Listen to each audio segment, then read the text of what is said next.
Assalamualaikum warahmatullahi wabarakatuh. Perkenalkan, nama saya Eka Nurwahini dengan nomor NIM 19862061119. Saya dari kelas 5C PGSD Fakultas Keguruan dan Ilmu Pendidikan Universitas Muhammadiyah Tangerang. Di sini tujuan saya membuat video ini untuk memenuhi ujian akhir semester, yaitu UAS, di mana saya akan membawakan sebuah monolog yang berjudul Laskar Pelangi. Saya terinspirasi membuat monolog ini dari novelnya sendiri, yaitu novel Laskar Pelangi ciptaan Andrea Hirata. Tanpa berlama-lama, inilah monolog buatan saya. Laskar Pelangi menceritakan tentang kisah nyata dari 10 anak yang tinggal di sebuah desa yang bernama Desa Gantung, yang berada di Kabupaten Gantung, Belitung Timur. Mereka bersekolah di sebuah SD yang bernama SD Muhammadiyah yang bangunannya nyaris sekali hampir roboh. Sekolah itu nyaris saja ditutup oleh Departemen Pendidikan Kabupaten Sumatera Selatan karena murid yang bersekolah di SD Muhammadiyah tidak memenuhi syarat, yaitu tidak berjumlah 10 anak sebagai persyaratan minimal sekolah dasar. Ketika itu, baru 9 anak yang menghadiri upacara pembukaan. 9 anak tersebut adalah Lintang, Mahar, Sahara, Akyong, Syahdan, Kucai, Borek, dan Trepani. Akan tetapi, tepat ketika Pak Harfan, Kepala Sekolah SD Muhammadiyah, hendak berpidato untuk menutup SD Muhammadiyah, ada seorang ibu beserta anaknya yang bernama Harun datang untuk mendaftarkan Harun ke sekolah SD Muhammadiyah. Jika tidak ada Harun, seorang anak berusia 15 tahun dengan keterbelakangan mental yang disekolahkan ibunya agar tidak cuma bisa mengejar anak ayam di rumah. Tentu tidak pernah terjadi kisah ini. Akhirnya SD Muhammadiyah tersebut tidak jadi ditutup dan Harun yang menyelamatkan SD Muhammadiyah tersebut. Dan inilah kisah mereka. Murid SD Muhammadiyah sedang asyik bermain di halaman luar sekolah. Semua asyik bermain dengan pelepah kelapa yang jatuh. Sahara menyemangati Kucai, Harun yang terlihat gembira, dan Mahar yang asik dengan radio tuanya. Sementara di sisi lain, badan laki tuh macam gini kak, Samson kan? Nah sekarang panggil aku Samson, kan aku buat kau macam Samson kal. Apa itu Rek? Apa itu Samson toh? Inilah rahasia laki-laki jantan, kan aku buat kau jadi pujaan hati wanita. Buka baju kau sekarang. Cepat buka baju kau. Saat itu Ibu Mus datang dan kebingungan. Mengapa di sekitar sekolah tidak ada muridnya? Ibu Mus bertanya kepada Pak Bakri. Dan hasilnya Pak Bakri pun tidak tahu mereka dari mana. Lalu Bu Mus pergi ke belakang sekolah dan melihat anak-anak yang sedang asyik bermain malah sedang bertengkar. Hei anak-anak, ayo masuk kelas. Kucai, sini kau. Kau kan ketua kelas. Seharusnya kau dapat nolong ibu atau kawan-kawan kau. Ibu tuh harus tahu. Anak-anak itu bukan setan semua. Aku udah andak lah Bu di urusan anak itu. Mulai sekarang aku berhentilah jadi ketua kelas. Tiba-tiba Pak Harfan datang dengan senyuman khasnya yang bisa membuat anak-anak memikat di SD Muhammadiyah asuhan Ibu Mus. Hei anak-anak, siapa yang nak mendengar kisah pembuatan kapal Nabi Nuh, kapal terbesar yang dibuat oleh manusia? Kucai, Jadi ketua kelas itu adalah sosok yang mulia. Bukannya di Al-Quranlah dijelaskan. Kini juga kau dapat balasan yang setimpal dengan apa yang kau buat sekarang. Ya bu, aku ngerti. Kucai, kata Al-Quran, kau ingat ke? Bahwa kepemimpinan seseorang itu akan dipertanggungjawabkan kelak di akhirat.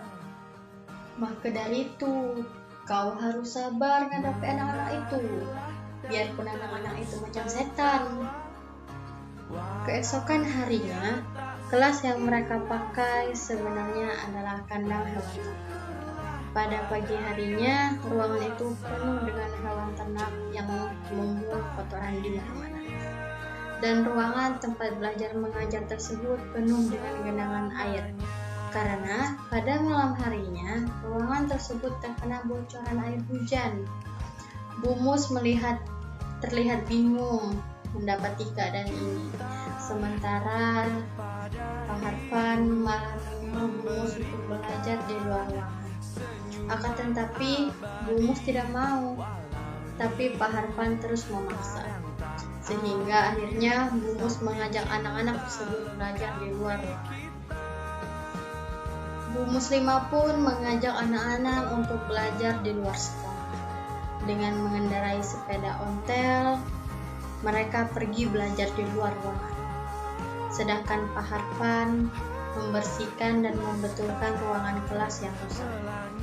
Bu Mus mengajak anak-anak untuk mengenal alam sekitar tempat tinggalnya. Pada saat itu turunlah hujan. Setelah hujan berhenti, anak-anak menari lepas dan menaiki bebatuan yang indah di pantai Tanjung Tinggi. Ikal, Lintang, dan Mahar memimpin teman-temannya menaiki sebuah batu. Lihatlah boy, apa itu yang ada di langit toh, warna-warni? Itu namanya pelangi, muncul dari pembiasan matahari. Lalu terdengar Ibu Mus yang memanggil mereka Laskar Pelangi. Dimulailah cerita anak-anak SD Muhammadiyah tertua di Belitung dengan sebutan Laskar Pelangi.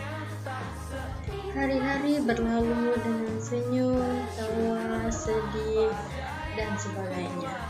Laskar Pelangi melalui hari-hari bersama dengan penuh kebersamaan. Hari ini adalah pelajaran berhitung.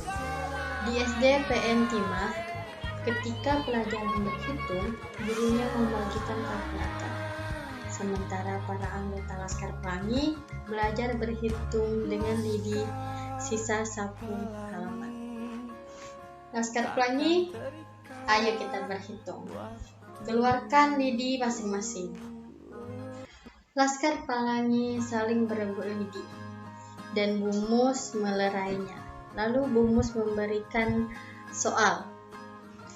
12 ditambah 4 dikali minus 5. Berapa? Minus 80, Bu. Bagus sekali anak pesisir. Benar sekali jawaban kau. Ibu Mus terheran-heran dengan jawaban yang diberikan oleh Lintang. Karena tanpa alat bantu, tanpa kalkulator, tanpa lidi-lidi, dia bisa menjawab dengan tepat.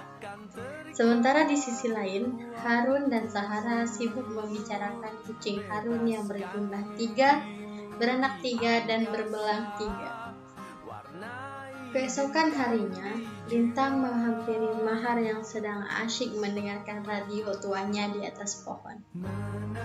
Bila kau dapat selibar bilang gajah, Har.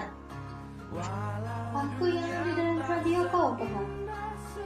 Kau takkan ngerti, boy. Di dalam sini ada musik dahsyat. Coba kau dengar musik ini, boy. Ini namanya musik jazz. Ini musik orang pintar. Apa-apalah Har, nopo sebut. Sudahlah boy, takkan ngerti ini kak apa sebut. Mahar pergi meninggalkan Lintang dan Ikal. Lalu Ikal pun bergaya dengan bahasa isyarat yang menunjukkan bahwa mahar itu sinting. Hari ujian umum telah tiba. Dengan berat hati, SD Muhammadiyah harus bergabung dengan SD PMP karena pemerintah sudah memutuskan. Esokan harinya, Ibu Mus menyampaikan informasi kepada Laskar Pelangi bahwa ujian umum akan dilaksanakan di SD PMP. Hari ujian telah tiba. Harapan dan harapan kami terima. Ya, telah membedakan kami dengan status peserta. Ulangan berjalan dengan baik. Tidak terasa waktu mengerjakan ulangan sudah selesai. Tangan-tangan pengawas mulai mengambil kertas-kertas ulangan kami. Bu Mus lupa untuk memisahkan kertas ulangan Harun karena Harun memiliki keterbatasan mental. Dua pengawas itu menertawakan hasil ulangan Harun yang hanya berupa gambar. Hiburan menjadi hal yang menyenangkan bagi setiap siswa, tidak terkecuali kami. Ya, kami bermain, memuja keindahan di belakang. Saat debut telah selesai, waktunya berada seperti biasa. Hari berganti hari, bulan berganti bulan, tahun berganti tahun. Tak terasa Laskar Pelangi sudah lulus sekolah. Masing-masing dari Laskar Pelangi harus mengejar mimpi. Hanya juga yang berhenti berjuang menggapai mimpi karena keterbatasan ekonomi. Perjalanan Laskar Pelangi ini tidak hanya berhenti sampai di sini. Ada novel yang melanjutkan kisah perjuangan mereka setelah mereka dewasa, yaitu Sang Pemimpi. Novel itu sangat indah. Coba aja kalian baca. Banyak mengandung makna-makna dan membuat kita belajar. Kita harus bisa menggapai sebuah mimpi setinggi mungkin. Sampai di sini monolog saya kali ini. Kurang dan lebihnya dari monolog ini saya mohon maaf. Kepada Allah saya mohon ampun. Terima kasih banyak. Wassalamualaikum warahmatullahi wabarakatuh. Apalah arti 9-10 orang murid? Kita tetap dapat mengajar mereka kan, Pak? Tugas kita memanglah berat. Murid kita pun cuma sikit. Tapi kita punya kewajiban memberi pendidikan pada anak-anak yang tidak mampu ni. Kita semua harus punya cita-cita. Dan di sekolah inilah perjalanan itu kita mulai. Lili. Ini! Lenggang. Di mana Harun lenggang? Iya betul, pandai.